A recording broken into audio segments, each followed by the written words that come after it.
नमस्कार दोस्तों। आज जो हम आगे पढ़ने जा रहे हैं परम्यूटेशन ग्रुप को, जो लास्ट हमने जितना पढ़ा था वो था कि भाई कोई एक, देखिए पहले तो थोड़ा सा एक बार रिकॉल करते हैं फिर आगे बात करते हैं। सबसे पहले शुरू किया था कि एक सेट होना चाहिए आपके पास ए, है ना। उसके पास जो एलिमेंट होंगे इनको आप संकेत बोलेंगे, संकेत। ये जो है ये आपके संकेत कहलाएंगे, सिंबल कहलाएंगे। तो ए सेट ले लिया आपने।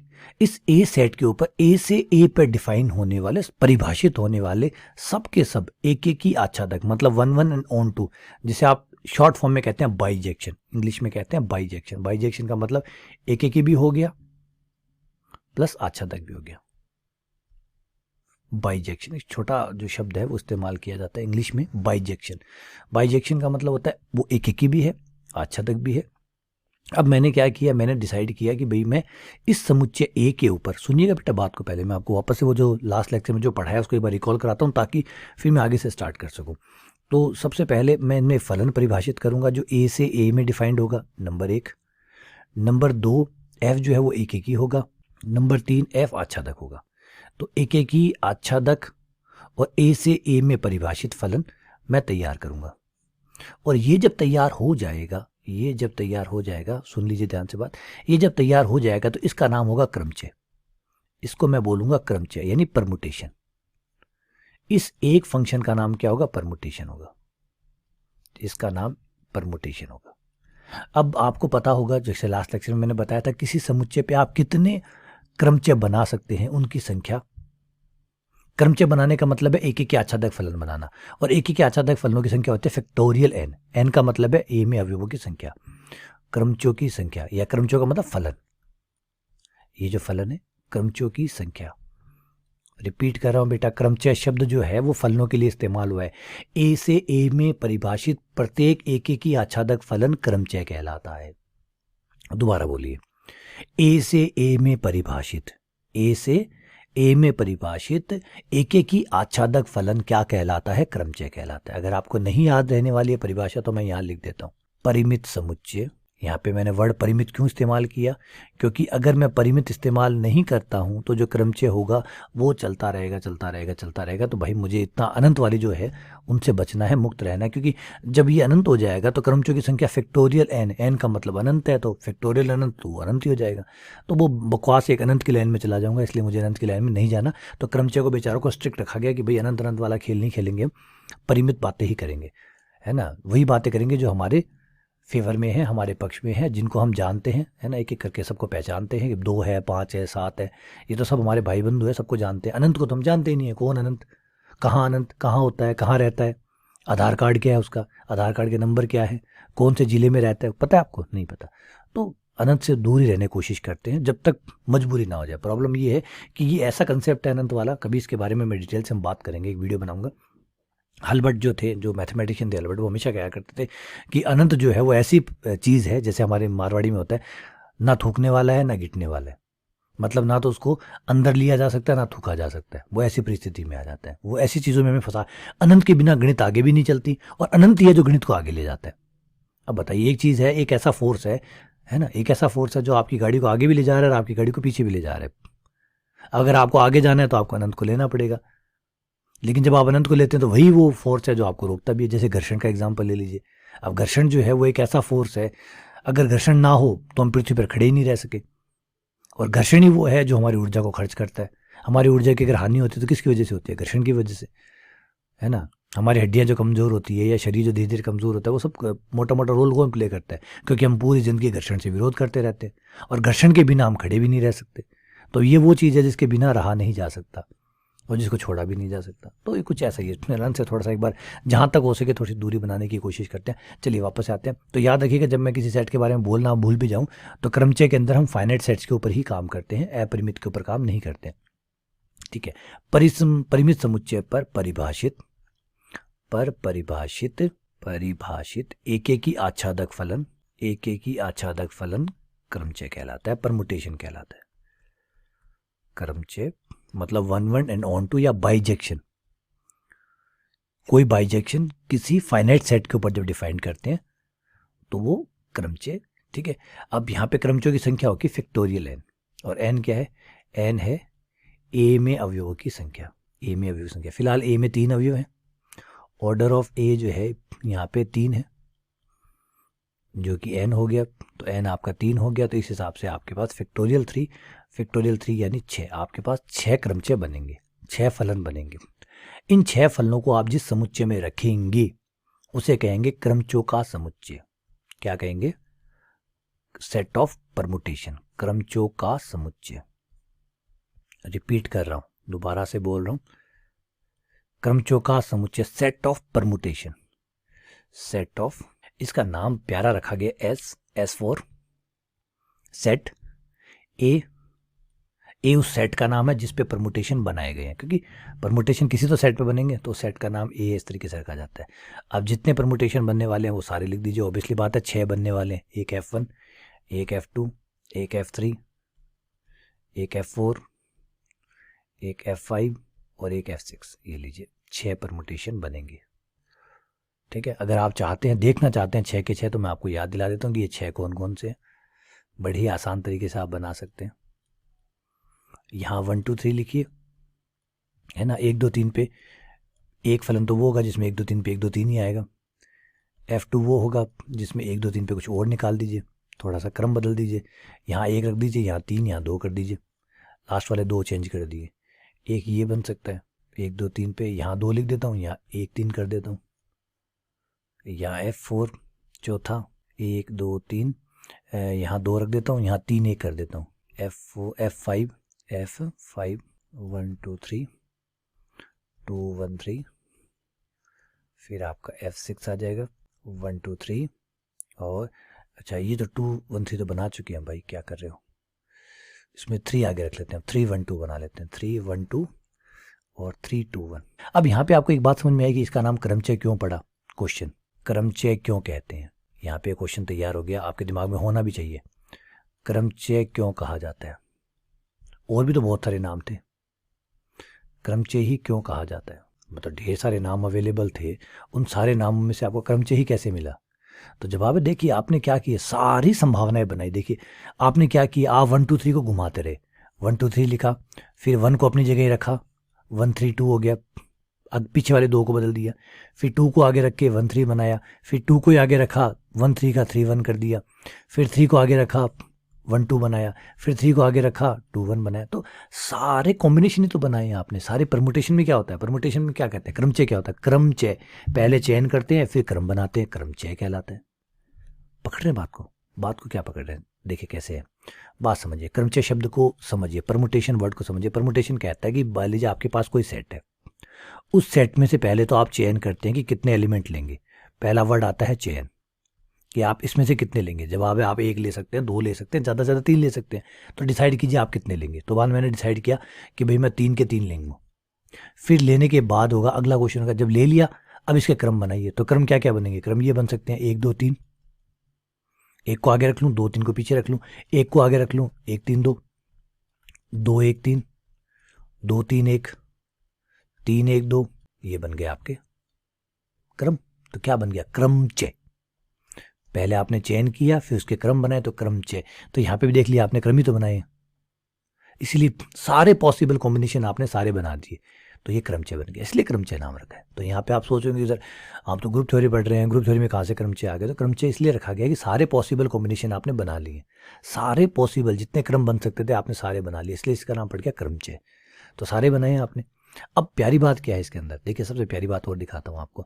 अगर आप SE, ये जो आपका सेट ऑफ ऑल परमुटेशन है, उसमें अगर आप संयुक्त करने वाली जो संक्रिया है, फलनों को संयुक्त संक्रिया, कंपोजिशन ऑफ फंक्शन, संयुक्त करने वाली संक्रिया जो लास्ट लेक्चर में हमने पढ़ी थी, संयुक्त फलन वाली संक्रिया, फॉग और गॉफ वाली संयुक्त संक्रिया, अगर उसका इस्तेमाल करें और चेक करें तो एक ज़बरदस्त चीज़ आपको मिलने वाली है कि ये ग्रुप है। अब आप कहेंगे सर ऐसा कैसे हो गया। जब मैं कहूँ कि भाई ये ग्रुप है तो विश्वास कीजिए ये ग्रुप है।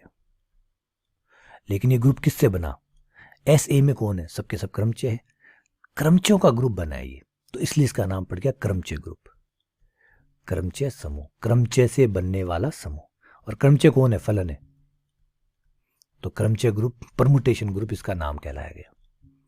अब आप कहेंगे सर ये ग्रुप कैसे हो गया, तो ग्रुप किसे कहते हैं, पहले याद कीजिए। ग्रुप कहते हैं जो समवर्त होता है, एक समुच्चय होना चाहिए जो ए रिक्त हो, है ना। वो सारी रिक्वायरमेंट मैं आपको क्लियर कर देता हूँ। ये ए रिक्त होगा, कोई डाउट है इसके अंदर? बिल्कुल नहीं। ए रिक्त होगा नहीं होगा? ए रिक्त होगा। क्यों ए रिक्त होगा? क्योंकि ए कोई भी समुच्चय होगा, उसमें एक अवयव होगा, दो होगा, तीन होगा, तो क्रमचय कितने बनेंगे? Factorial N. एन का मान अगर एक है तो एक बनेगा, दो है तो दो बनेगा, तीन है तो छः बनेंगे, कि फैक्टोरियल तीन छः होता है, चार होगा तो 24 बनेंगे। तो क्रमचय तो आपके बनेंगे। तो क्रमचय बनेंगे तो ऐसे जो है वो खाली नहीं होगा। दूसरा, संक्रिया आपके पास है, ये आपको संक्रिया मिल गई, तो संक्रिया और एरिक्त समुच्चय दोनों मिला के आपका ग्रुपॉइड तो बना देते हैं। बस आप कहेंगे सर द्विआधारी संक्रिया तो नहीं हुई ना। द्विआधारी कैसे नहीं हुई बताइए?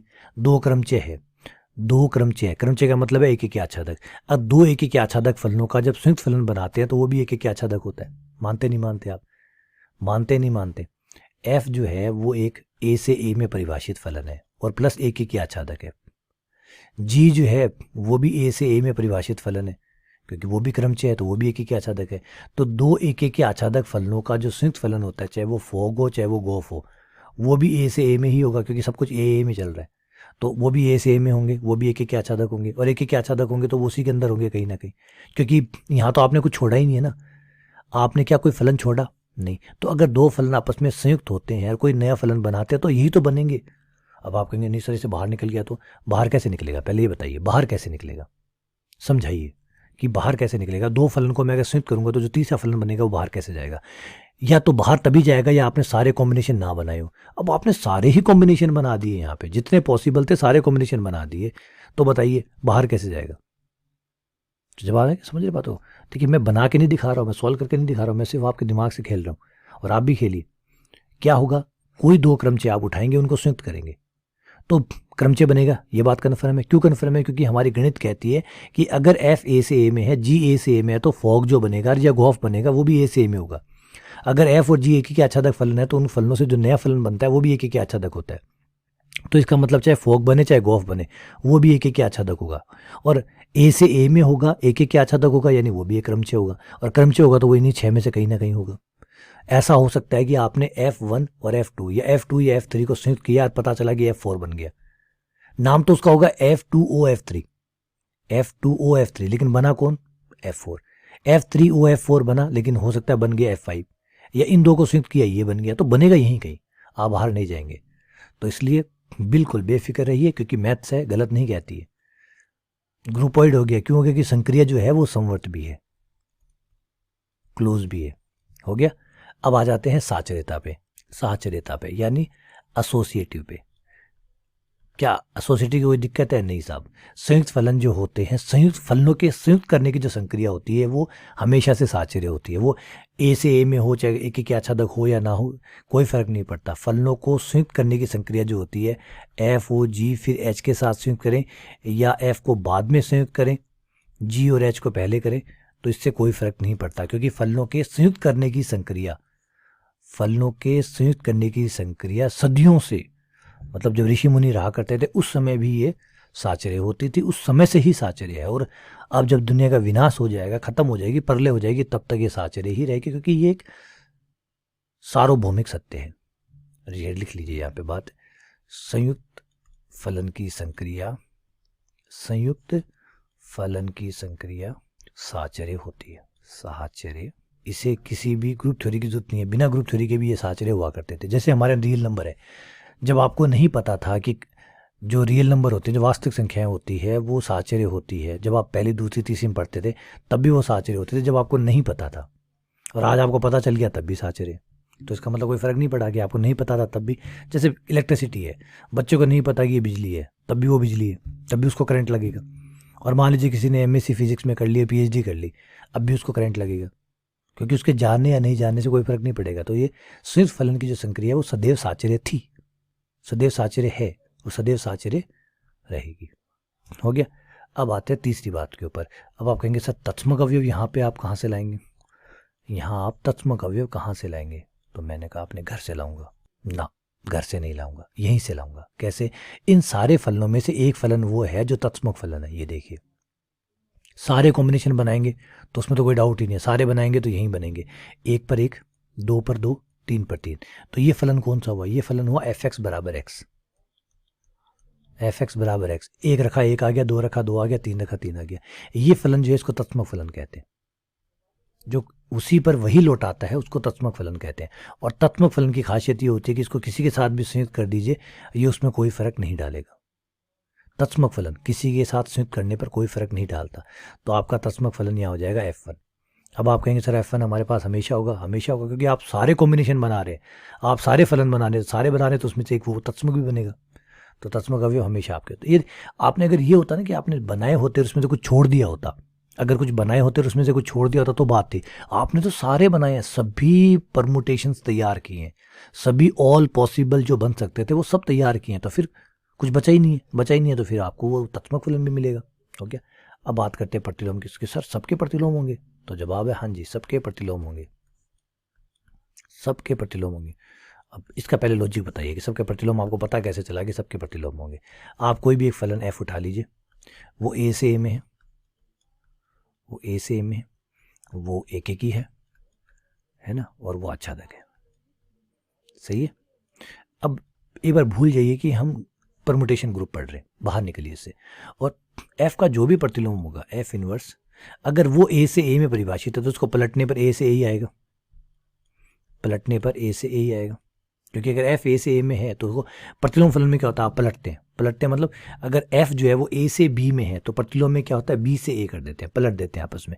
लेकिन यहाँ पे पलटने पे क्या आएगा, दोनों साइड a था तो पलटने पर a आएगा। जब कोई फलन एक एक के आच्छादक होता है तो उसका इन्वर्स जो होता है वो भी एक एक के आच्छादक होता है, वो भी एक एक के आच्छादक होता है, क्योंकि जब f एक एक के आच्छादक है तो f का इन्वर्स भी एक एक के आच्छादक होगा, वो भी एक एक के आच्छादक हो गया। अब f इनवर्स जो है वो a से a में परिभाषित है, एक एक के आच्छादक है, इसका मतलब ये भी एक क्रमचय है, क्योंकि हर फलन जो a से a में परिभाषित है, एक एक के आच्छादक है, वो क्रमचय है। और वो क्रमचय है तो वो कहाँ होगा, क्योंकि हमने सारे क्रमचय बनाए, सारे क्रमचय बनाए तो वो ऐसे में होगा, ऐसे में होना ही पड़ेगा, क्योंकि ऐसे में तो सारे क्रमचय बनाए हुए हैं। तो इसका मतलब है कि मैंने देखिए बना के नहीं दिखा रहा हूँ, मैं सिर्फ समझा रहा हूँ कि मैं गलत क्यों नहीं हो सकता। आपका चाहे एग्जाम्पल चाहे आप कुछ भी लीजिए, ये 3 संकेतों का लीजिए, 4 का लीजिए, 10 का लीजिए, 50 का लीजिए, मैं बता रहा हूँ कि क्यों गलत नहीं हो सकता मैं, क्योंकि बाय थ्योरी एकदम पूरा श्योर होके मैं बता रहा हूँ आपको कि एफ इनवर्स जो भी होगा वो वही होगा, उन्हीं में से कोई ना कोई भाई बंधु होगा, मतलब इन्हीं भाई बंधुओं में से कोई किसी का प्रतिलोम होगा। जैसे अब यहाँ ये F2 है, अब आप कहेंगे सर F2 का प्रतिलोम यहाँ तो नहीं दिख रहा, तो नहीं दिख रहा भाई, इन्हीं में से कोई ना कोई प्रतिलोम है। हो सकता है ये F6 जो है ये F2 का इन्वर्स हो, F2 इन्वर्स बराबर कौन हो, F6 हो। यही बंदे एक दूसरे का रोल प्ले करेंगे, यही बंदे एक दूसरे का रोल प्ले करेंगे। बात पकड़िए बेटा, बात, इन्हीं में से ही कोई ना कोई रोल प्ले करेगा, समझ रहे हैं, समझ रहे हैं बात, इन्हीं में से कोई ना कोई वो रोल, कोई ना कोई F2 का इन्वर्स होगा, कोई ना कोई F6 का इन्वर्स होगा, इन्हीं भाई बंदों में से कोई ना कोई किसी का प्रतिलोम होगा। हो सकता है खुद ही खुद का प्रतिलोम हो, जैसे F1 है, F1 का प्रतिलोम खुद F1 होता है। चलिए मैं आपको दिखाता हूँ, आपको समझ में नहीं आ रहा होगा, आपको मज़ा नहीं आ रहा होगा, चलिए जरूरी है कि आपको मज़ा आए। F2 ले लिया मैंने, 1 2 3 1 3 2, 1 2 3 1 3 2, सही है। अब इसका प्रतिलोम फलन बनाते हैं, और ध्यान से देखिए प्रतिलोम फलन कैसे बनता है। प्रतिलोम फलन में क्या होता है, आप उल्टा करते हैं। उल्टा क्या करते हैं, ये 1 पे 1 दे रहा है, ये 1 पे 1 लौटा रहा है, तो प्रतिलोम भी 1 पे 1 लौटाएगा, उल्टा कर देंगे आप। मतलब आपका फलन जो है वो मान लीजिए अगर 2 पे 3 लौटा रहा है तो प्रतिलोम फलन क्या करेगा, प्रतिलोम फलन उल्टा चलेगा। ये 2 पे 3 दे रहा था तो वो 3 पे 2 देगा, सही। तो ये आपको 1 पे 1 दे रहा था तो प्रतिलोम फलन भी आपको 1 पर 1 देगा। ये 2 पे 3 दे रहा था तो प्रतिलोम फलन आपको 3 पे 2 देगा, उल्टा कर देंगे आप, 3 पे 2। ये 3 पे 2 दे रहा था तो वो 2 पे 3 देगा, 2 पे, हो गया। ये प्रतिलोम फलन हो गया, उल्टा कर दिया, जस्ट उल्टा कर दिया। दोबारा समझिए, मुझे लग रहा है कि थोड़ा आप लोगों को नहीं समझ में आ रहा होगा। देखिए फलन F2 कैसे काम कर रहा है, F2 1 पे आपको 1 लौटाता है, ये आपका फलन कर रहा है, तो प्रतिलोम फलन क्या करेगा, उल्टा करेगा। उल्टा मतलब ये 1 पे 1 लौटा रहा है तो नीचे से उल्टा करेगा, 1 से 1। ये 2 से 3 लौटाया तो वो 3 से 2 लौटाएगा, ये 3 से 2 लौटा रहा है तो 2 से 3 लौटाएगा। आप ये समझिए कि नीचे वाले को ऊपर कर दिया और ऊपर वाले को नीचे कर दिया, उल्टा कर दिया। पहले मान थे फिर फलन के मान थे। प्रतिलोम फलन में क्या होगा, जो फलन होगा वो बिंदु बन जाएगा और जो बिंदु था वो फलन बन जाएगा, उल्टे हो जाएंगे, हो गए। अब देखिए क्रमचय में क्या होता है, आप चीज़ों को क्रम से लिख सकते हैं, कोई दिक्कत नहीं। जैसे 1 पे 1 आया तो 1 पर 1 इसको आगे रख लिया, फिर 2 वाले को बाद में रख लिया। कोई फ़र्क पड़ेगा क्या इससे? इससे क्या कोई फ़र्क पड़ेगा? 3 2 कुछ नहीं पड़ेगा। क्यों नहीं पड़ेगा? देखिए 2 पे 3 आ रहा था तो 2 पे 3 अभी भी आ रहा था, बस मैंने वो ये सुंदर लगे थोड़ा सा। जैसे मान लीजिए आपका रजिस्टर होता है स्कूल वाला, उसमें आपके नाम लिखे होते हैं, तो टीचर जो होता है उसको अल्फ़ाबेटिकली कर देता है। क्यों कर देता है? ताकि वो आराम से जब किसी बच्चे का नाम ढूंढना हो विनोद, तो सीधा नीचे जाके ढूंढेगा कि विनोद वी है, वी तो नीचे ही मिलेगा, ठीक है, अमित है तो अमित ऊपर ही मिलेगा। तो अल्फ़ाबेटिकली करने से फ़ायदा हो जाएगा। अल्फ़ाबेटिकली नहीं करेगा तो क्या होगा, उसे ढूंढने में दिक्कत आएगी। अल्फ़ाबेटिकली नहीं करेगा तो विनोद आएगा तो हो सकता है विनोद ऊपर ऊपर मिल जाए, जबकि वी फॉर विनोद लास्ट में नीचे होना चाहिए, लेकिन फिर भी विनोद ऊपर मिल सकता है क्योंकि अल्फ़ाबेटिकली सेट नहीं किया। तो ये थोड़ा सा सेट करने का तरीका है, बाकी कोई फ़र्क नहीं पड़ा। क्लास ना तो बढ़ी ना घटी, हर बच्चे का नाम पहले भी था, हर बच्चे का नाम अभी भी है, बस अल्फ़ाबेटिकली होने का बंदा फ़ायदा हो गया। अब सबको पता है कि मेरा नाम ए पे है तो मैं ऊपर मिलूंगा, मेरा नाम वी पर है तो मैं नीचे मिलूंगा, जेड पर है तो और नीचे मिलूंगा, सबसे लास्ट में मिलूंगा। ये आसान हो जाता है पता करना। तो इसको मैंने क्रम से लिख लिया। 1 पे 1 आया, अभी भी देखिए 1 पे 1 ही आया, कुछ नहीं बदला है, मैंने कुछ नहीं बदला है। 1 पे 1 था तो अभी भी आप 1 पे 1 ही देख रहे हैं। फिर 2 पे 3 था तो अभी भी आप देख लीजिए 2 पे 3 ही है।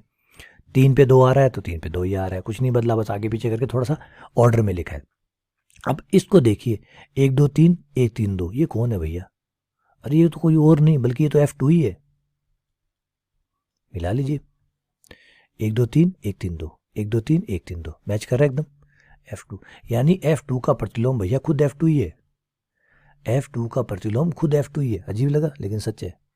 तो मैंने कहा ना कि यही 6 बंदे एक दूसरे के प्रतिलोम का भी रोल प्ले करेंगे। इवन ये भी हो सकता है कि कोई अपना प्रतिलोम खुद भी हो, कोई अपना प्रतिलोम खुद भी हो सकता है कोई दूसरे का प्रतिलोम हो। एक और ट्राई कर लेते हैं, एक और ट्राई कर लेते हैं, एक और फल ले लेते हैं। सपोज को F3 ले लेते हैं। F3 कहाँ है भैया? F3 ऊपर चलिए, F3 ये है 1 2 3 2 1 3, 1 2 3, ये आपका F3 इन्वर्स हो गया। इन्वर्स करिए, ये कह रहा है कि भाई 1 पे 2 आया तो वो कहेगा कि 2 पे 1 आएगा, 1 पे 2 आएगा। उल्टा चलिए, 1 पे 2 आएगा। अब थोड़ा सा इसको क्रम से लिख लीजिए ताकि सुंदर लगे। 1 वाले को पहले लिखिए, उसके बाद में 2 वाला, उसके बाद आप लिख देते हैं 3 वाले को। अब ऑब्वियसली बात है ये तो नहीं आया वापस। अरे यही वापस आ गया, अरे भाई कमाल है यार। F3 का प्रतिलोम खुद F3 वापस आ गया। तो यहाँ तो F3 का प्रतिलोम तो F3 है, ये तो खुद यही मिल रहा है, वापस ये का यही मिल गया। चलिए और ट्राई करते हैं। मज़ा नहीं आ रहा यार, कोई दूसरा भी तो प्रतिलोम आना चाहिए, तो यहाँ तो खुद ही खुद सबके आ रहे हैं। F4 ट्राई करते हैं। कोई तो भाई अलग बनो यार, सब 2 2 के रोल प्ले कर रहे हैं। 1 2 3 2 3 1। अब इसका प्रतिलोम बनाते हैं। देखिए इससे आप प्रतिलोम बनाना भी सीख रहे हैं, थोड़ा सा टाइम लग रहा है लेकिन कोई दिक्कत नहीं, समझिए, क्योंकि समझ में आना है तो इम्पोर्टेंट है। 1 पे 2 आया तो प्रतिलोम आपको 2 पे 1 दे देगा, 2 पे 1 दे देगा, 3 पे 2 दे देगा, 1 पे 3 दे देगा। अब आप इनको क्रम से लिख लीजिए, 1 पे 3 पे 2 हो गया। अब तो नहीं आया, अब तो F4 नहीं आया। चलो बधाई हो आपको, इस बार F4 वापस नहीं आया। क्या आया? 3 1 2 कौन है? नीचे वाला 3 1 2 कौन है? 3 1 2 है F5। ये देखिए 3 1 2 कौन है? F5। यानी F4 का प्रतिलोम जो है वो F5 आया। F4 का प्रतिलोम F5, लेकिन बाहर नहीं जाएंगे, बाहर नहीं जाएंगे, विश्वास कीजिए। सब कुछ घूम फिर के यहीं आता रहेगा, यहीं घूमते फिरते रहेंगे। तो तय हो गया। क्या मैंने सही कहा कि ये ग्रुपॉइड था? समर साचर्य साचर्य तत्समक प्रतिलोम सब है यहाँ पे। तो सब है तो फिर ग्रुप कहने में क्या दिक्कत है? तो फाइनली ऑफिशियली हम अब डिक्लेयर कर सकते हैं कि समुच्चय ए जो है, समुच्चय ए पर परिभाषित समस्त क्रमचयों का समुच्चय संयुक्त संक्रिया के लिए, फलनों की संयुक्त संक्रिया के लिए एक ग्रुप होता है। ऑफिशियली अब हम डिक्लेयर कर रहे हैं, ये ऑफिशियली है कि एस ए जो है वो स्टार संक्रिया, स्टार कौन है? संयुक्त फलनों की संक्रिया के लिए एक फलन है, ये एक फंक्शन है। हो गया, क्लियर है? बस यही बात आपको समझनी है। इसी का नाम है क्रमचय ग्रुप, क्रमचय समूह। तो जो है ये जो पहली सोच जो सबसे पहले रखी गई थी वो एवरेस्ट गेलियोस द्वारा रखी गई थी। एवरेस्ट गेलियोस के द्वारा। गेलियोस जो थे वो लगभग 16 साल के थे तब उन्होंने ये क्रमचय ग्रुप के जो स्थापना की थी, है ना। और ये नॉन अबेलियन है, सबसे बड़ी बात है नॉन अबेलियन है, क्योंकि आपने भी देखा था यहाँ पे मैंने बताया था कि FOG बराबर नहीं होता है GOF। तो ये नॉन अबेलियन टाइप के ग्रुप बनते हैं, नॉन अबेलियन टाइप के ग्रुप बनते हैं। बड़ी प्यारी बात है इनके अंदर ये। तो वैसे देखिए अगर ये ग्रुप भी अगर जो है 6 के बराबर या 6 से ऊपर है तो नॉन अबेलियन होते हैं। 6 से नीचे वाले ग्रुप के बारे में तो आप पढ़ चुके हैं। 6 से नीचे वाला प्रत्येक ग्रुप चाहे वो क्रमचय क्यों ना हो, क्योंकि 6 से नीचे वाले में आते ही सबके सब अबेलियन हो जाते हैं, 6 से नीचे, है ना। अगर अगर आपका ए जो है, अगर ए सेट जो है उसके पास एक अवयव है, ऑर्डर ऑफ ए अगर 1 है, तो उसके परमुटेशन कितने बनेंगे, एक ही बनेगा, फैक्टोरियल 1 बराबर 1, तो ये अबेलियन होगा। यहाँ पे भी कंफ्यूज मत हो जाइएगा, कहीं आप सोचे कि सबके सब नॉन अबेलियन होंगे, नहीं। अगर ऑर्डर ऑफ ए 2 है, तो 2 है तो इसका जो परम्यूटेशन ग्रुप बनेगा उसमें 2 अवयव होंगे, 2 अवयव होंगे तो वो भी अबेलियन होगा। और यहाँ पे जाके पहला जब आपको नॉन अबेलियन मिलेगा वो तब मिलेगा जब ए के पास 3 अवयव होंगे, और 3 अवयव होते ही फैक्टोरियल 3 6 आएगा, तब जाके आपको पहला नॉन अबेलियन मिलेगा। क्योंकि हमने पढ़ा हुआ है कि नॉन अबेलियन ग्रुप जो होते हैं वो 6 कोटि से शुरू होते हैं, कम से कम 6 कोटि होती है, 6 कोटि से पहले सबके सब अबेलियन होते हैं। चलिए, उम्मीद करता हूँ कि ये जो बेसिक कहानी है, ये जो स्टोरी है, ये आपको समझ में आ गई होगी। तो फाइनली बड़ी खुशी के साथ मैं कह सकता हूँ कि हमने ग्रुप तैयार कर लिया है। अब ग्रुप तैयार कर लिया है तो ग्रुप से जुड़ी हुई बहुत सारी बातें भी निकल के आएंगी, है ना। वो सब बातों के बारे में चर्चा करते हैं। तो यहाँ तक देख लीजिए, यहाँ तक अगर आपको कोई इशू है, यहाँ तक आपको कोई प्रॉब्लम है, तो एक बार वीडियो को दोबारा चला के देखिएगा, समझिएगा, छोटी छोटी बातों में गहराई पैदा कीजिएगा और ये समझ में आ जाए। देखिए, भी छोटा एग्जाम्पल लिया मैंने 3 का, 4 का भी हो सकता है, 5 का भी हो सकता है, 6 का भी हो सकता है, ये बहुत आगे बढ़ेगा, लेकिन फिलहाल यहाँ तक आपको समझ में आ गया होगा। ठीक है, चलिए इस लेक्चर को यहीं ख़त्म करते हैं। अगले लेक्चर में हम इसके बारे में और जो है प्रैक्टिस करेंगे, थोड़ी सी प्रैक्टिस टाइप की जो चीज़ें हैं वो डालेंगे, ताकि जो कहानी है, जो स्टोरी है, वो आपको समझ में आए। चलिए, बहुत बहुत धन्यवाद, शुक्रिया।